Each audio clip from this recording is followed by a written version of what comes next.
산발랏이 우리가 성을 건축한다 함을 듣고 크게 분노하여 유다 사람들을 비웃으며 자기 형제들과 사마리아 군대 앞에서 일러 말하되, 이 미약한 유다 사람들이 하는 일이 무엇인가? 스스로 견고하게 하려는가? 제사를 드리려는가? 하루의 일을 마치려는가?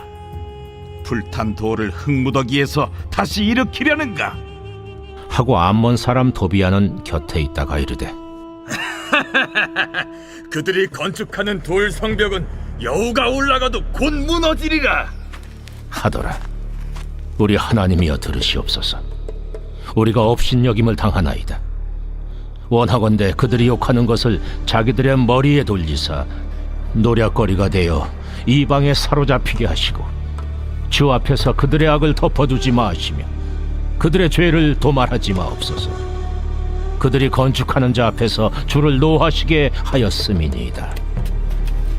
이에 우리가 성을 건축하여 전부가 연결되고 높이가 절반에 이르렀으니 이는 백성이 마음 들여 일을 하였음이니라. 여러분 안녕하세요. 잘 지내시죠? 오늘도 이렇게 자주형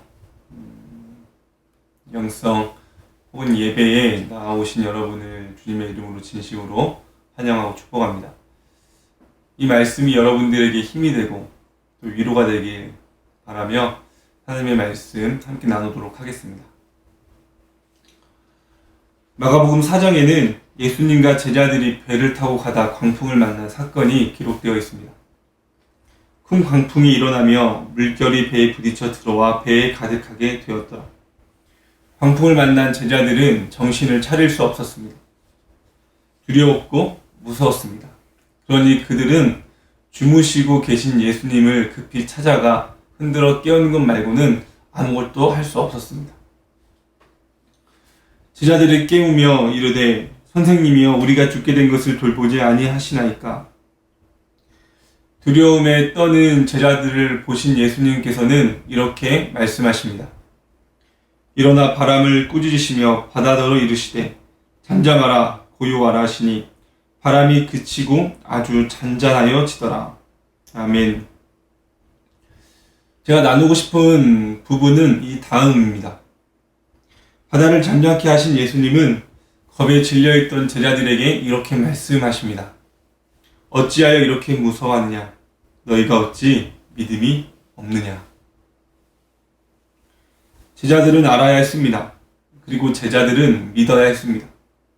광풍이 불어도 해일이 몰려와도 예수님이 타고 계신 배는 침몰하지 않는다는 것을 제자들은 알아야 했고 제자들은 믿어야 했습니다. 그런데 제자들은 그렇게 하지 못했습니다. 여러분, 오늘 우리는 어떻습니까? 여러분은 어떠시나요? 만약 예수님의 제자들과 같은 상황이라면 여러분은 믿음으로 말미암아 예수님이 함께 계시니 우리가 타고 있는 배는 침몰하지 않아 이러한 믿음으로 태연스럽게 행동하셨겠습니까? 아니면 제자들처럼 예수님을 찾아가 급히 흔들어서 깨우셨겠습니까? 만약 누군가 저에게 이렇게 묻는다면 저는 단연코 말씀드릴 수 있습니다. 저는 제자들과 같은 행동을 보였을 거라고 말입니다. 오늘 우리가 읽은 말씀은 제자들이 광풍을 만난 사건과 비슷합니다. 지금 느헤미야는 무엇을 하고 있습니까? 하나님의 선한 사역을 감당하고 있습니다. 비록 이 일이 매우 힘들고 고된 작업이지만 하나님께서 주신 마음이요, 하나님께서 허락하신 사역이요, 하나님이 여기까지 인도하셨다는 것을 알고 믿기에 열심히 이 사역을 감당하고 있다는 것입니다. 그리고 지금 어느 정도 성과가 보이려고 합니다. 그러니 느헤미야는 더 힘을 내서 더 기쁨으로 하나님의 이 선한 사역을 감당하려고 노력하고 있는 것입니다. 그런데 갑자기 이상한 사람들이 등장합니다. 이상하게 분위기를 흐리는 사람들, 분위기를 안 좋게 몰고 가는 사람들이 등장하는 것입니다. 여러분, 하나님의 선한 일을 방해하는 이 이상한 사람들이 누구입니까? 1절 말씀입니다. 산발랏이 우리가 성을 건축한다 함을 듣고 크게 분노하여 유다 사람들을 비웃으며, 그렇습니다. 지금 갑자기 등장한 사람들, 그래서 하나님의 선한 일을 방해하는 사람은 산발락과 그를 지지하는 세력들이었습니다. 여러분, 이용현 목사님의 말씀처럼 산발랏은 느헤미야를 대적하는 존재였습니다. 그리고 이미 우리는 산발랏이 느헤미야와 유대 민족을 어떻게 조롱했는지, 그들에게 말로 어떻게 소치를 주었는지 살펴보았습니다. 지금 그 산발랏이 다시 등장한 것입니다. 그런데 이번에는 단순히 조롱하고 비웃고 경고하기 위해서 찾아온 것이 아니라 더 실제적으로 유대 민족의 사기를 꺾고 더 실제적으로 힘을 가시하기 위해서 찾아온 것입니다. 2절입니다. 자기 형제들과 사마리아 군대 앞에서 일러 말하되 이 미약한 유다 사람들이 하는 일이 무엇인가? 스스로 견고하게 하려는가? 제사를 드리려는가? 하루의 일을 마치려는가? 불탄 돌을 흙 무더기에서 다시 일으키려는가 하고, 자기 형제들이라는 표현은 산발랏을 지지하는 세력들을 말합니다. 이 세력들은 도비야, 겟셈, 아스도 사람들을 말하고, 어떤 학자들은 당시에 찾아온 다른 민족의 사절단을 의미한다고도 말합니다. 그러니 이것을 통해 우리가 알 수 있는 것은 그 당시 산발랏이 가지고 있었던 정치적인 힘은 꽤 상당했다는 것입니다. 상당했다는 것을 넘어서 꽤 큰 영향력을 가지고 있는 사람, 꽤 큰 힘을 가지고 있는 사람이 산발랏이었다는 것입니다. 그런데 2절 말씀을 다시 보면 산발랏은 자기를 지지하는 정치적인 세력만 데리고 등장한 것이 아닙니다. 그는 실제적인 힘, 즉 사마리아에 있는 군대도 데리고 등장합니다. 즉 그는 군대도 통솔할 수 있을 만큼의 힘이 있었다는 것입니다. 그리고 그 힘을 가지고 등장해서 너희가 무슨 일을 할 수 있겠느냐? 너희가 하는 일이 너희에게 도움이 되겠느냐? 너희가 하는 일이 완성될 수 있겠느냐? 마칠 수 있겠느냐?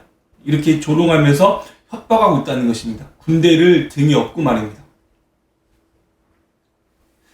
그럼 이 산발랏의 이런 행동은 너희가 앞으로 계속 일을 하겠다면, 이 일을 추진하겠다면 나는 공격하겠다라는 선전포고이며 폭력으로 너희를 제압하겠다는 강한 의지이기도 합니다. 그러니 느헤미야와 유대인 입장에서는 그냥 넘길 수 없는 그런 위급한 상황이 찾아왔다는 것입니다. 여러분, 우리가 입장을 바꿔서 생각해 봤으면 좋겠습니다. 만약 우리가 유대 민족이었다면, 만약 우리가 느헤미야였다면 군대를 등에 업고 등장한 이 산발랏의 이러한 말들을 들었을 때 우리는 어떠한 마음이 들었을까요? 그리고 어떻게 행동했겠습니까? 불안하지 않겠습니까? 그래서 의지가 꺾이고 사기가 가라앉거나 사라지지 않겠습니까? 잘할 수 있다, 해야 한다라는 그러한 좋은 의지가, 좋은 열정이 다 사라지지 않겠습니까? 그 결과 산발랏의 말처럼, 맞아, 우리가 무엇을 할 수 있겠어? 우리가 저들을 이길 수 있겠어? 우리가 성벽을 세운다 한들 하나님의 영광을 드러낼 수 있겠어? 우리가 성벽을 세운다 한들 우리 민족이 다시 재기할 수 있겠어? 이런 패배자 같은 마음으로 그만하자고 하지 않았을까요? 그렇습니다. 지금 상황은 사람들의 마음이 나뉘어지고 공동체가 분열될 수 있는 그런 상황이 맞습니다. 왜냐하면 분명 어떠한 사람은 그래도 성벽 제공 공사를 포기해서는 안 됩니다, 이렇게 말했을 것이고, 또 다른 사람들은 지금 성벽 제공 공사를 중단하지 않으면 군대의 공격을 받을 수도 있습니다, 이렇게 말했을 것이기 때문입니다. 그러니 이렇게 저렇게 의견이 나뉘어졌을 것이고 결국 내부적인 분열 때문에 스스로 무너지지 않았겠습니까? 저는 어쩌면 이것이 산발랏의 의도이지 않았을까라는 생각도 해봅니다. 그렇습니다. 결국 핵심은 느헤미야가 위기를 맞았다는 것입니다. 느헤미야뿐만 아니라 유대 민족이 지금 위기라는 것입니다. 그것도 매우 위험한 상황이라는 것입니다. 심지어 느헤미야 한 사람의 목숨뿐만이 아니라 느헤미야가 그렇게 사랑하는 민족의 목숨이 위태위태한 상황이라는 것입니다. 그러니 그는 생각이 정말로 많았을 것입니다. 리더였기 때문에, 이 일을 추진한 사람이었기 때문에 그의 마음은 굉장히 복잡했을 것입니다. 그래서 화가 날 수도 있고 두려울 수도 있는 혹은 초조할 수도 있는 그런 마음이었을 것이었다. 그런 마음이었다는 것입니다. 그리고 사람은 이럴 때 실수합니다. 마음이 초조할 때, 마음이 불안할 때, 마음이 근심과 걱정이 있을 때 사람은 실수하는 것입니다. 그러니 느헤미야가 어떻게 합니까? 자기의 능력으로, 자기가 가지고 있는 방법으로 혹은 지식으로 문제를 해결하려고 하지 않습니다. 그는 그저 자기가 가지고 있었던 최고의 무기, 최고의 카드를 다시 꺼내들 뿐입니다. 4절 말씀입니다. 우리 하나님이여 들으시옵소서. 우리가 업신여김을 당하나이다. 원하건대 그들이 욕하는 것을 자기들의 머리에 돌리사 노략거리가 되어 이방에 사로잡히게 하시고 5절 주 앞에서 그들의 악을 덮어두지 마시며 그들의 죄를 도말하지 마옵소서. 그들이 건축하는 자 앞에서 주를 노하시게 하였음이니이다 하고 아멘. 느헤미야가 꺼내든 카드가 무엇입니까? 최고의 방법이 무엇입니까? 믿음입니다. 하나님을 향한 온전한 신뢰. 여러분, 저는 느헤미야를 통해 한 가지 진리를 다시 재발견하게 됩니다. 그것은 결국 믿음이라는 것입니다. 결국 믿음이라는 것입니다.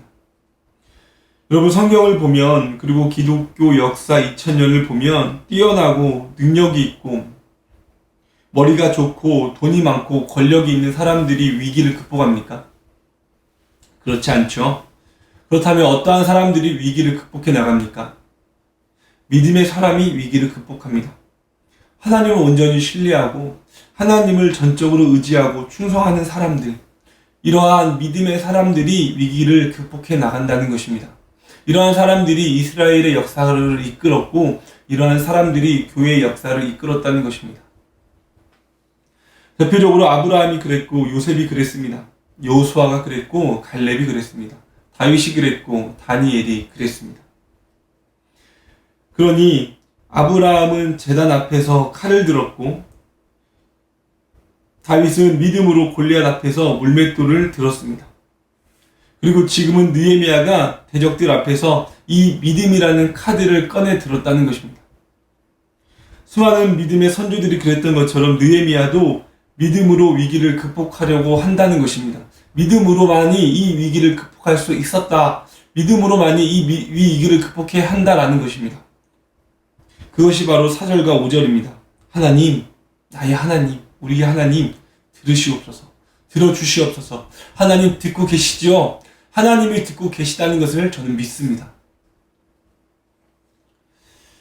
여러분, 처음에 말씀드린 것처럼 주님이 타고 계신 배는 침몰하지 않습니다. 주님의 배는 결단코 침몰하지 않습니다. 그런데 침몰할 것처럼 보일 때가 있습니다. 예수님이 우리가 타고 있는 배에 관심이 없구나 라고 생각이 들 만큼 위태위태하고 상황이 좋지 않게 흘러갈 때가 있다는 것입니다. 그런데 우리가 정말로 기억해야 할 것은 그분이 우리에게 관심이 없는 것이 아닙니다. 우리의 상황이 위태위태하다고 해서, 우리의 상황이 좋지 않다고 해서 우리는 예수님이 나한테 관심이 없구나, 주님이 나한테 관심이 없구나 이렇게 생각할 수 있지만 그렇지 않다는 것입니다. 주님은 나한테 관심이 없는 것이 아니라 광풍에 관심이 없는 것입니다. 문제에 관심이 없는 것입니다. 위태위태한 상황에 관심이 없는 것입니다. 왜냐하면 광풍보다 예수님이 더 크기 때문입니다. 문제보다 예수님이 더 크기 때문입니다. 위급한 상황보다 예수님이 더 크기 때문입니다. 그러니 예수님은 광풍에 관심이 없는 것입니다. 그러니 예수님은 광풍이 불어도 주무실 수 있는 것입니다. 왜요? 내가 더 크니까. 내가 문제보다 더 크니까. 내가 언제든지 문제를 해결할 수 있으니까. 너가 나를 믿으면. 그런데 우리는 주무시고 계신 주님을 바라보며 때때로 오해하지 않습니까? 아, 나한테 관심이 없으시구나. 주님은 나에게 관심이 없으시구나. 그러니 우리는 흔들립니다. 때로는 다른 방법을 찾고 다른 대안을 찾습니다. 여러분께 묻습니다.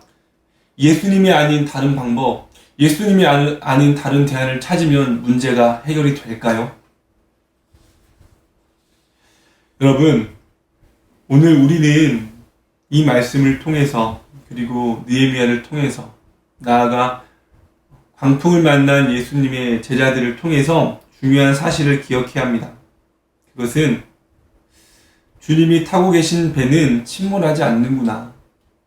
주님의 사역은 주님이 멈추기 전까지 누구도 멈출 수 없구나. 군대도 멈출 수 없고 정치적인 힘도 영향력도 멈출 수 없구나. 주님은 광풍에 관심이 없으시구나. 주님은 문제에 관심이 없으시구나. 왜라고요? 문제보다 광풍보다 주님이 더 크기 때문에. 여러분, 이것이 바로 믿음입니다. 내가 사망의 음침한 골짜기로 다닐지라도 해를 두려워하지 않는 이유는 주께서 나와 함께 하십니다. 여러분, 이 믿음이 있으십니까? 이러한 믿음이 있으십니까? 그래서 위기 때마다 믿음이라는 최고의 카드, 최고의 무기를 꺼내들어 주님 앞에 나아가십니까? 문제 때마다, 문제가 생길 때마다 믿음이라는 카드를 높이 들어 그 문제 앞에 직면하십니까? 여러분, 믿음이 답입니다. 말씀을 맺습니다. 하나님을 온전히 믿고 신뢰한 느헤미야는 대적의 공격과 군대 앞에서도 여전히 묵묵히 하나님의 일을 해나갈 뿐입니다. 그렇게 리더가 흔들리지 않으니 백성도 흔들리지 않습니다. 6절입니다. 이에 우리가 성을 건축하여 전부가 연결되고 높이가 절반에 이르렀으니 이는 백성이 마음 들여 일을 하였음이니라. 아멘. 위기에 필요한 것은 사람이 아닙니다. 세상도 아니고 돈도 권력도 인맥도 아닙니다. 믿음입니다. 하나님을 향한 믿음, 하나님을 신뢰하는 믿음, 하나님을 의지하는 믿음. 이것이 바로 위기를 극복하는 가장 중요한 열쇠입니다. 아니, 가장 최고의 열쇠입니다. 그래서 묻습니다. 여러분은 광풍 속에서도 주님과 동행하면 안전하다는 믿음이 있으십니까? 여러분은 사망의 음침한 골짜기에 있더라도 주님이 나를 보호한다는 사실을 믿으십니까?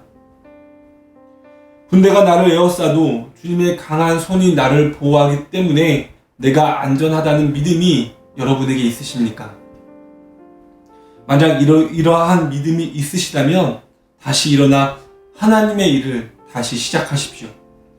아직 끝내지 못한 일, 여러 상황 때문에 포기한 사역들이 있다면 지금 다시 시작하십시오.